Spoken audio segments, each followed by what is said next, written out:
السلام علیکم. میں عزیز برنی حاضر خدمت ہوں. آج مجھے گفتگو کرنا ہے ممبر پارلیمنٹ اسد الدین اویسی پر. میں جانتا تھا کہ جس موضوع کا انتخاب کیا ہے میں نے بولنے کے لیے وہ بہت آسان نہیں ہے. اس وقت ملک میں دو ہی نام ایسے ہیں جن پر گفتگو کرنا بہت مشکل ہے. مودی آج ہندوتو کا چہرہ ہے اور ایک بڑی فوج ہے ان کے پاس جو نہیں چاہتی کہ مودی کے بارے میں کوئی بھی گفتگو کی جائے. جی ڈی پی نیچے جا رہی ہے، کوئی سوال نہ کرے. نوکریاں جا رہی ہیں، سوال نہ کرے. سرکاری املاک بیچی جا رہی ہیں، کوئی سوال نہ کرے. بے روزگاری انتہا کو پہنچ گئی ہے، کوئی سوال نہ کرے. اس لیے کہ وہ ہندوتو کا چہرہ ہے اور ایک بڑے طبقے کو ان تمام باتوں کے باوجود وہ قابل قبول ہے. یہی بات اسد الدین اویسی کے بارے میں بھی کہی جا سکتی ہے کہ آج مسلمانوں کا چہرہ بنا کر میڈیا کے ذریعے جس طرح نریندر مودی کو پیش کیا گیا ہے، اسی طرح اسد الدین اویسی کو پیش کیا گیا ہے.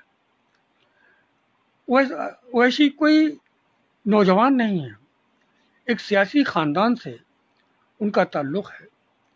چوتھی بار ممبر پارلیمنٹ بنے ہیں. پہلا موقع نہیں ہے جب لوگ انہیں دیکھ رہے ہیں یا سن رہے ہیں، لیکن 12 نومبر 2012 کو کانگریس کے الحاق سے الگ ہونے کے بعد اسد الدین ایک نئے اوتار کی شکل میں سامنے آئے اور یہ اوتار ایک مسلم چہرے کا اوتار تھا. حالانکہ ان کے والد محترم سلطان صلاح الدین اویسی ممبر پارلیمنٹ رہے، لوگ جانتے تھے انہیں. میری بھی ان سے کافی ملاقاتیں تھیں. ان کے دادا عبد الواحد اویسی جو قاسم رضوی کے پاکستان چلے جانے کے بعد اتحاد المسلمین کے صدر بنے اور 1957 میں انہوں نے ری لانچ کیا. یقیناً آپ کو یہ جانکاری ہوگی کہ اتحاد المسلمین کا قیام 1927 میں قاسم رضوی کے ذریعے عمل میں آیا تھا. یعنی 93 سال 93 ایئرس پرانی یہ پارٹی ہے یہ. اور سیاست میں اگر اس خاندان کو بہت قاعدے کے ساتھ مانا جائے تو 1957 کے بعد یعنی 67 سال سے وہ سیاست میں ہے. 63 سال سے وہ سیاست میں ہے. کیا بات ایسی نئی پیدا ہوئی کہ 2004 سے ممبر پارلیمنٹ رہنے کے بعد 8 سال تک 2012 تک یعنی کانگریس سے باقاعدہ علیحدگی کے بعد سے اسد الدین اویسی کو جو پہچان ملی خاص طور سے میڈیا کے ذریعے، وہ 2004 سے 2012 تک تو نہیں تھی. کانگریس میں خامیاں ہیں، جتنی خامیاں انہوں نے گنائی وہ سبھی خامیاں یقیناً ان میں رہی ہوں گی.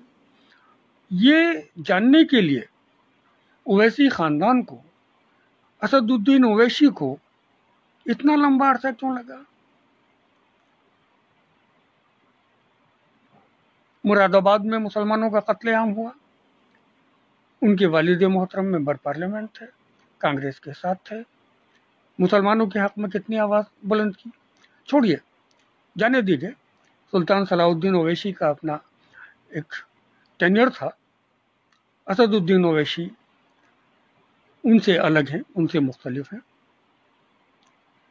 لیکن اس کے بعد بھی میرٹھ، ملیانہ، ہاشم پورہ کیا ان فسادات پر کانگریس سے ان کی ناراضگی نہیں تھی؟ کیا انہیں 2004 میں ممبر پارلیمنٹ چن کر آ جانے کے بعد سے ہی کانگریس سے الگ ہونے کا اعلان نہیں کر دینا چاہیے تھا کہ میرے والد صاحب نے کانگریس کو جو بھی سمجھا ہو، جو بھی خوبیاں دیکھی ہوں، میں وہ خوبیاں نہیں دیکھتا، اور میں اپنے پارٹی کو، جس کا اب میں صدر ہوں، الگ ان سے کانگریس سے کرنا چاہتا ہوں۔ 2008 کا واقعہ ان کے ممبر پارلیمنٹ رہتے ہوئے تھا۔ گجرات کا واقعہ آزاد ہندوستان میں تقسیم وطن کے بعد بہت بڑا سانحہ تھا مسلمانوں کی نسل کشی کا۔ کتنی بار پارلیمنٹ میں انہوں نے آواز بلند کی۔ یہ مانا جاتا ہے کہ وہ مسلمانوں کی آواز ہے۔ ذکیہ جعفری کو کیوں نہیں لگا کہ وہ مسلمانوں کی آواز ہے؟ عشرت جہاں کی ماں شمیمہ کو کیوں نہیں لگا کہ وہ مسلمانوں کی آواز ہے؟ وہ بولتے ہیں پارلیمنٹ کے اندر، سبھی جانتے ہیں، بہت عمدہ بولتے ہیں، لیکن ایسی کیا وجہ ہے کہ جب صفورہ زرگر بولتی ہے مودی حکومت کے خلاف تو جیل کی سلاخوں کے پیچھے بھیج دیا جاتا ہے؟ خالد مجاہد کو برداشت نہیں کرتی سرکار، ڈاکٹر کفیل کو جیل کی سلاخوں کے پیچھے جانا پڑتا ہے۔ ان سے زیادہ سخت الفاظ میں سرکار کے خلاف بولنے کے باوجود کیوں سرکار کو بہت محبوب ہیں وہ؟ نہیں، میں یہ نہیں کہہ رہا ہوں کہ انہیں جیل کی سلاخوں کے پیچھے ہونا چاہیے، لیکن اگر کسی ایک ہی شخص کے پاس یہ مراعات حاصل ہے تو سوال تو پیدا ہوگا۔ سوال تو ان پر بھی ہوتا ہے جو ڈیبیٹ میں شرکت کرنے کے لیے مولوی حضرات ٹیلی ویژن چینلز کے دفتروں میں دیکھے جاتے ہیں۔ داڑھی، ٹوپی، مولانا کا لقب، شیروانی، کرتا پاجامہ، یہ سب ان کے پاس بھی ہوتا ہے۔ ان پر تنقید کیوں؟ اور اگر داڑھی، ٹوپی، شیروانی کی پہچان کے ساتھ اسد الدین سے کوئی سوال کیا جاتا ہے تو اتنا برہم کیوں؟ سیاستداں ہیں وہ، اور سیاستداں کے بارے میں صرف ایک واقعہ آپ کے سامنے بتانا چاہتا ہوں، بلکہ دو واقعات میں آپ کے سامنے رکھنا چاہتا ہوں۔ آزادی کے بعد پنڈت جواہر لال نہرو جب لال قلعے سے تقریر دے کر نیچے اتر رہے تھے، ایک بزرگ عورت نے ان کا دامن تھام کر کہا کہ نہرو، کچھ بھی تو بدلا نہیں، انگریزوں کے زمانے میں جو حالات تھے ہمارے آج بھی وہی ہے، پھر کیا فائدہ ہوا تمہارے وزیر اعظم بننے کا؟ پنڈت جواہر لال نہرو نے کہا کہ اماں بس یہی فرق ہے کہ آج تم میرا دامن پکڑ کر مجھ سے یہ سوال کر سکتی ہو اور کل یہ سوال نہیں کر سکتی تھی۔ دوسرا واقعہ بھی پنڈت جواہر لال نہرو سے ہی جڑا ہوا ہے۔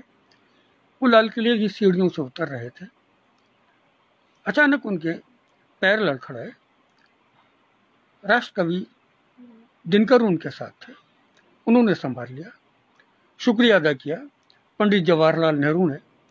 انہوں نے کہا نہیں، شکریہ کی کوئی ضرورت نہیں ہے، سیاست جب جب لڑکھڑائے گی، ادب، ساہتیہ، صحافت اسے سنبھال لے گی۔ میں نے یہ کہہ رہا کہ اسد الدین اویسی کے قدم لڑکھڑا رہے ہیں، ہو سکتا ہے ان کی وہ خوبیاں جو ان کے مریدوں کو نظر آتی ہیں وہی ہوں، لیکن کچھ باتیں اگر ان سے معلوم کی جائیں یا جانکاری میں اضافے کے لیے ایک صحافی کے ناطے ان سے بات کی جائے کہ گجرات پر نہ بولنے کی وجہ کیا تھی؟ دہشت گردی کے الزام میں بہت سے نوجوانوں کو جیل کی سلاخوں کے پیچھے بھیج دیا گیا، ان کی زندگی تباہ ہوئی۔ آپ بیرسٹر تھے، ہیں بیرسٹر، مقدمات لڑے آپ نے۔ بابری مسجد کا تازہ فیصلہ تو بالکل آپ کے سامنے کی بات ہے۔ کیا آپ سپریم کورٹ گئے؟ کیا آپ نے کہا کہ آستھا کی بنیاد پر فیصلہ کیوں ہونا چاہیے؟ بحیثیت بیرسٹر کیا ضرورت نہیں تھی قوم کو آپ کی؟ حیدرآباد کی بات کریں،